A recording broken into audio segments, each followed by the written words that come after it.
மூன்று தொலைபேசி வாயிலாக இணைந்திருக்கிறார் பத்திரிகையாளர் திரு ஷபீர் அவர்கள். ஷபீர் வணக்கம். 6 மாநிலங்களவை உறுப்பினர்களுக்கான தேர்தல் தேதி அறிவிக்கப்பட்டிருக்கிறது. எதிர்வரும் சட்டமன்ற தேர்தலை கருத்தில் கொண்டு கூட்டணி உள்ளிட்ட விவகாரங்கள் இந்த விஷயத்தில் எதிரொலிக்கும்னு எதிர்பார்க்கலாமா? நிச்சயமா கூட்டணிக்கான ஒரு ஆச்சாரம் என்பது இந்த தேர்தலிலேயே முடிவாகிவிடும். திமுகவை பொறுத்த வரைக்கும் ஏற்கனவே கூட்டணி ஒப்பந்தத்தின் பிரகாரம் உங்களுக்கு மக்கள் நீதி மையத்துக்கு ஒரு சீட் என்பது உறுதி செய்யப்பட்டிருக்கிறது. கமல்ஹாசன் அவர்கள் ராஜ்யசபா மெம்பராக வரப்போகிறார். அதே போல மதிமுகவுக்கும் ஒரு இடம் கேட்பதாக திமுக தலைமையிட்ட அவங்களும் பேசி இருக்காங்க. பட் திமுக தலைமை அது குறித்து எந்த விதமான ஒரு முடிவும் எடுக்கவில்லை அப்படின்றதான் தற்போது இருக்கக்கூடிய தகவல். வில்சன் அவர்களுக்கு அந்த பதவி காலம் அப்படின்றது முடிவடைகிறது. அவருக்கு மீண்டும் ஒரு வாய்ப்பு கொடுப்பதற்கான காலமும் இருக்கிறது, தேவையும் இருக்கிறது அப்படின்றதுதான் திமுக தலைமையுடைய ஒரு எண்ணமாக இருக்கிறது. ஏன்னா உங்களுக்கு உச்ச நீதிமன்றத்துல பல்வேறு கட்ட வழக்குகள் இருக்கிறது. அப்போ வில்சன் அவர்களுடைய பார்ட்டிசிபேஷன் அதுல ரொம்ப முக்கியமான ஒரு விஷயமாக இருக்கிறது அப்படின்றதுனால அது அவருக்கு மீண்டும் ஒரு வாய்ப்பு கொடுக்கப்படும்.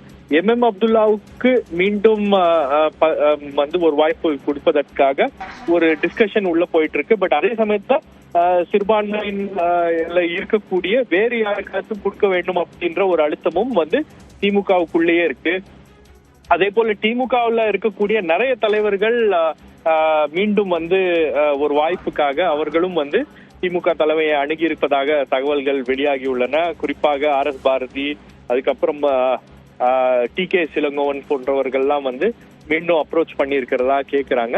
பட் யாராச்சும் ஒரு யங் ஃபேஸுக்கு கொடுக்கணும் அப்படின்றது ஒரு டிமாண்ட் திமுக தலைமையிடம் வந்திருப்பதாக பேசப்படுகிறது. பட் இன்னும் அது உறுதியாக சொல்ல முடியவில்லை. பட் அதிமுகவை பொறுத்த வரைக்கும் உங்களுக்கு என்னன்னா 2 சீட்ஸ் அப்படின்றதுனால அந்த 2 சீட்ல கூட்டணி கட்சிக்கு ஒரு சீட் கொடுக்கறாங்க அப்படின்ற மாதிரி ஒரு பேச்சுவார்த்தை இறுதியாகும் பட்சத்துலதான் அது யாருக்கு அளிக்கப்படுகிறது அப்படின்றது தெரியும். பட் மோரலெஸ் பார்ட்டிஸ் அந்த தலைமைக்கு அதிமுக திமுகவை அப்ரோச் பண்ணி அந்த சீட்ஸை பெறுவதற்கான ஒரு முயற்சிகள் அப்படின்றது தொடர்ந்து நடந்து கொண்டே இருக்கிறது. அதுல யாருக்காச்சும் கூட்டணி கட்சி தலைவர்கள் கொடுக்கறாங்க அப்படின்னா அது கூட்டணி 2026க்கான எதிர்வரும் சட்டமன்ற தேர்தலுக்கான ஒரு கூட்டணியை பலப்படுத்துவதற்கும் உறுதிப்படுத்துவதற்கும் ஒரு விஷயமாக அது இருக்கிறது. குறிப்பாக உங்களுக்கு பாத்தீங்கன்னா அதிமுக தலைமையிட்ட இருந்து பாமகவை அப்ரோச் பண்றது அப்படின்றது முடிவாயிருச்சு. அதுல யார்கிட்ட பேசுறது அப்படின்றதுதான் ஒரு சிக்கலாக இருக்கிறது அப்படின்றதுதான் கட்சியில இருந்து நமக்கு வரக்கூடிய தகவல்களாக இருக்கிறது.